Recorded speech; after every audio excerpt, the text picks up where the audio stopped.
Kembali lagi di channel Catur Blitz, channel yang membahas catur kurang dari 10 menit. Sekarang ini kita mengenal Magnus Carlsen sebagai seorang raja ending. Akan tetapi, jauh sebelum itu, Magnus adalah seorang penyihir yang sangat mengerikan. Langkah-langkahnya sangat brutal dan brilian. Ini adalah sebuah game antara Magnus melawan Atle Groen di kejuaraan Norwegia pada tahun 2005. Magnus ketika itu masih remaja. Sebagai putih, Magnus memulai dengan kuda F3, pembukaan reti. Lawannya mendorong D5. Setelah itu D4. Permainan akan bertransposisi menjadi pembukaan yang lain. Dengan kuda F6, Magnus mendorong C4. Sekarang terlihat seperti gambit menteri. Lalu C6. Ini adalah pertahanan Slav. Setelah itu Magnus mengembangkan kuda C3 dan dijawab dengan E6. Lagi-lagi pembukaan ini bertransposisi menjadi pertahanan semi-Slav. Kemudian Magnus langsung mempining kuda dan hitam mengusir gajah. Gajah ditarik mundur ke H4, lalu menteri B6 menyerang pion B. Magnus menjawab dengan menteri C2 yang langsung mempertahankan pion, dan di sini hitam memainkan kuda E4 menantang terjadinya pertukaran kuda. Kalau pada posisi ini Magnus menukar kuda, maka setelah pion makan kuda, Magnus mengambil pion akan dibalas dengan menteri B2. Hitam sedikit lebih unggul dan mendominasi.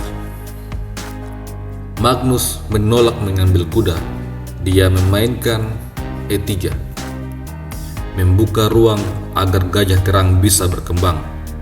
Selanjutnya gajah B4. Lagi-lagi perwira hitam datang menyerang kuda. Magnus kemudian memainkan gajah D3. Selanjutnya menteri A5. 3 perwira hitam menyerang kuda. Pada posisi ini, salah satu langkah terbaik yang bisa diambil adalah gajah makan kuda. Setelah pion makan gajah menyerang kuda, maka kuda mundur D2. C5, kuda makan pion. Setelah pion makan pion, pion makan pion, F5, lalu kuda kembali ke D2. Magnus Carlsen ternyata tidak menyukai langkah itu. Di langkah selanjutnya, dia memilih untuk rokade. Setelah itu, kuda makan kuda, pion makan kuda, lalu gajah makan pion. Hitam unggul 1 pion. Akan tetapi, perwira-perwiranya belum berkembang dan rajanya pun belum aman. Magnus langsung menyeimbangkan benteng A ke B1. Setelah terjadi pion pukul pion, gajah makan pion. Dan di sini, hitam menarik mundur gajah ke B4. Pada posisi ini, seluruh perwira Magnus telah berkembang. Kedua bentengnya telah terhubung, sedangkan hitam masih berupaya untuk mengembangkan perwiranya. Magnus langsung memulai serangan dengan kuda E5. Hitam menjawab dengan gajah D6 dan Magnus mendorong F4, mendukung kuda. Selain itu, jika terjadi pertukaran maka dia berkesempatan membuka lajur F. Menteri mundur ke C7 dan Magnus langsung memainkan menteri E4. Pada momen ini, hitam mencoba untuk mengimbangkan perwira. Dia mendorong B6 bermaksud untuk menciptakan gajah fianchetto. Namun, Magnus membuat sebuah pengorbanan yang sangat brilian. Kuda makan pion, menyerang benteng. Jika pada posisi ini raja makan kuda, maka akan ada balasan F5. Pion tidak bisa makan karena adanya pining dari gajah. Hitam bisa mencoba memainkan gajah makan H2, namun setelah raja pindah ke H1, raja memiliki tempat pindah yang sangat buruk. Jika dia pindah ke E8, maka pion makan pion. Ini adalah posisi skakmat dalam 16 langkah. Hitam akan sangat tertekan. Di momen ini, hitam menerima pengorbanan kuda dan Magnus mendorong F5. Lagi-lagi sebuah ancaman yang sangat berbahaya dihadapi oleh hitam. Menyadari ancaman yang berbahaya, hitam memainkan menteri H5. Setelah itu, gajah makan pion. Kalau pada posisi ini gajah makan gajah, maka menteri makan gajah skak. Raja dipaksa pindah ke F8. Setelah itu, menteri makan gajah yang lain. Setelah raja pindah ke G8, F6.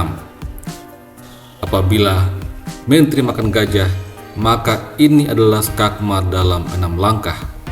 Dimulai dengan pion makan pion, mengancam skakmat. Raja makan pion dan menteri E5 skak. Raja G8, menteri E8 skak. Setelah raja H7, menteri F7 skakmat. Sampai di sini, hitam mencoba mengembangkan kuda D7, tetapi Magnus lagi-lagi mendorong pion F6. Setelah kuda makan pion, Magnus kemudian mengorbankan benteng. Ancaman selanjutnya adalah open skak dan bisa mendapatkan menteri. Kalau pada posisi ini pion makan benteng, maka gajah mundur G4 menyerang menteri dan juga raja hitam. Hitam pasti akan kalah. Oleh karena itu, hitam mengambil gajah. Dia berharap Magnus mau menukar menteri. Kalau pada posisi ini Magnus mengambil menteri, maka setelah pion makan benteng, menteri makan pion menyerang benteng. Benteng menyerang balik menteri dan menteri G6 skak. Setelah itu raja E7. Pertempuran masih akan berlanjut. Akan tetapi Magnus memilih langkah terbaik. Menteri makan pion skak. Sekarang tidak ada ruang bagi hitam untuk melarikan raja kecuali ke E7. Lalu Magnus kembali memainkan benteng F7. Kali ini dia mengorbankan gajah. Tentu saja hitam terpaksa mengambil gajah. Namun selanjutnya Magnus mengakhiri pertempuran dengan menteri C4 skakmat. Jangan lupa tinggalkan komentar, subscribe, dan sampai jumpa lagi pada video selanjutnya. Salam Gens Unasumus.